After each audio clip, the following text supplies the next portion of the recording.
guys, welcome back to my channel. My name is Gloria. Thank you so much for clicking on today's video. Today I wanted to go through some of my plants that are my absolute favorite for the month of October. So if you guys enjoy these monthly favorites, make sure you give this video a thumbs up and don't forget to subscribe to my channel if you haven't done so already. And yeah, let's go ahead and get started. Okay, so I have a few aroids, a few hoyas, a few orchids, and yeah, let's just jump right in. So I'll start off with probably my favorite for the month, and it's definitely my Thai constellation. So this is my MONSTERA Thai constellation, which came out finally with a new leaf that has a lot of variegation. So this is its newest leaf.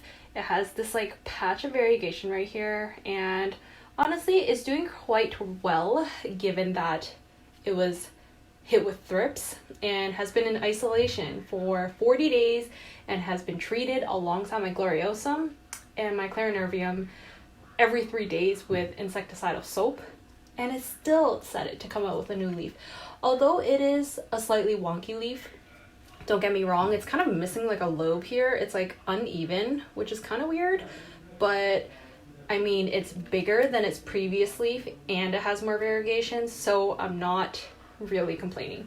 So as you can see, this is its most recent leaf versus the leaf prior to that. So both of these leaves have come out in my care, and I've had this for probably over 6 months now, and it only grew 2 leaves and lost 1. So I mean, it's like 2 steps forward, 1 step back, but that's okay because it's finally doing something.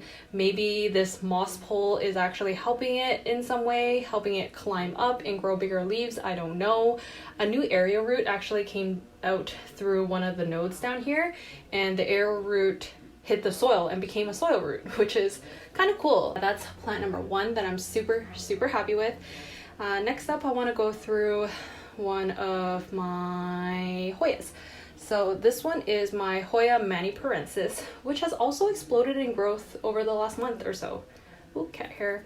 So it originally came with 1 piece, which I propagated into 3 pieces, and since then all the pieces are growing now. So I have the smallest piece down here. It's a little hard to see. And then the middle piece, which is so tall, like look at that, it goes all the way up to there. It's kind of getting a little too tall and uneven for my liking, so I'm probably gonna propagate this. I might chop it like maybe here, so just a little bit shorter, so I can take 2 pieces out of this and stick it back into the pot. This one has been a fairly easy grower for me. I haven't rotted the roots, I haven't had trouble growing it, and it's always just been doing great. So the leaves come out kind of like a triangular shape, which is really cool. I highly recommend this for kind of newer beginner Hoya collectors because it's so easy. The leaves are a little bit thinner though, so if you're not into like thin leaf Hoyas and like small leaf Hoyas, then I wouldn't recommend this, but if you are, definitely high on my list of favorite plants. So yeah, stay tuned for propagating this. I probably will do it soon because it's a little too awkwardly tall and it's kind of like flopping around. Plant number 3 is Philodendron. So this one is my Philodendron MICANS, which I got this maybe like 2 months ago or something like that. It was sometime in the summer, and I got it as just a few cuttings. I think I got 2 cuttings, and since then I've propagated it and chopped it up, and now it's all growing. Although I did burn the leaves a little bit, but I'm not too worried about it because it's very healthy. Just a little of, you know, burn marks on the leaves, and the leaves are coming out very velvety.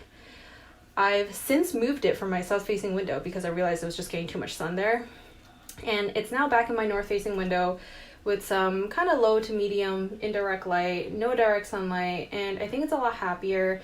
There's no markings on the new leaves since I've moved it, and it's just starting to look really bushy, so I'm really happy. I love this little Amazon pot that I have it in with its matching saucer. I have it linked down below if you're interested in any of my like Amazon favorites. They're linked below.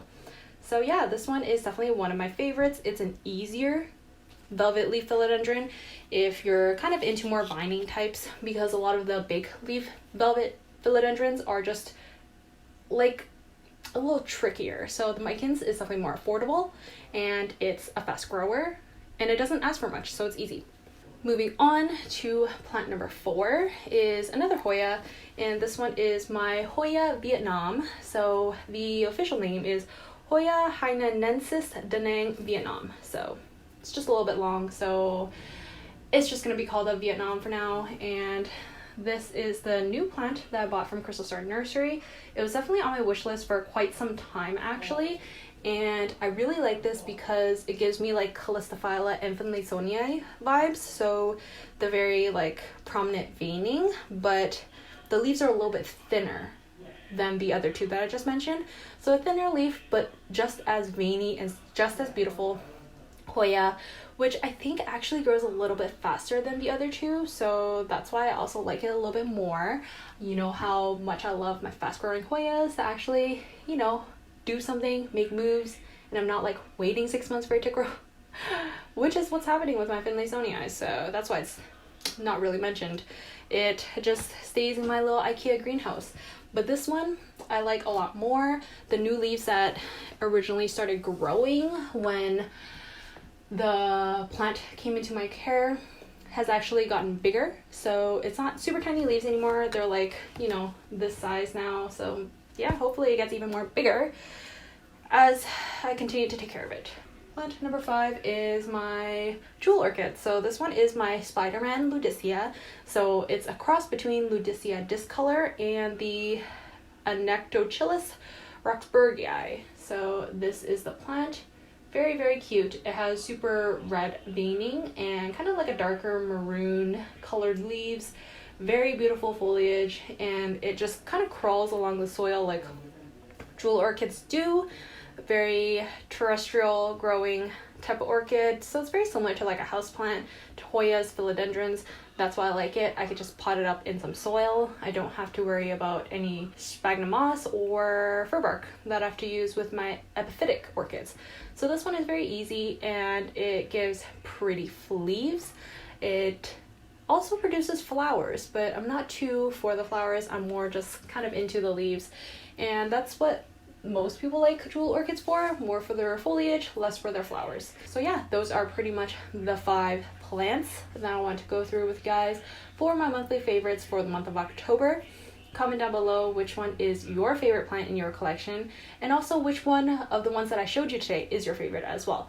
So I'd love to hear that. If you enjoyed, make sure you subscribe to my channel and give this video a thumbs up so that I know, and I'll see you guys in my next one. Thanks for watching. Bye.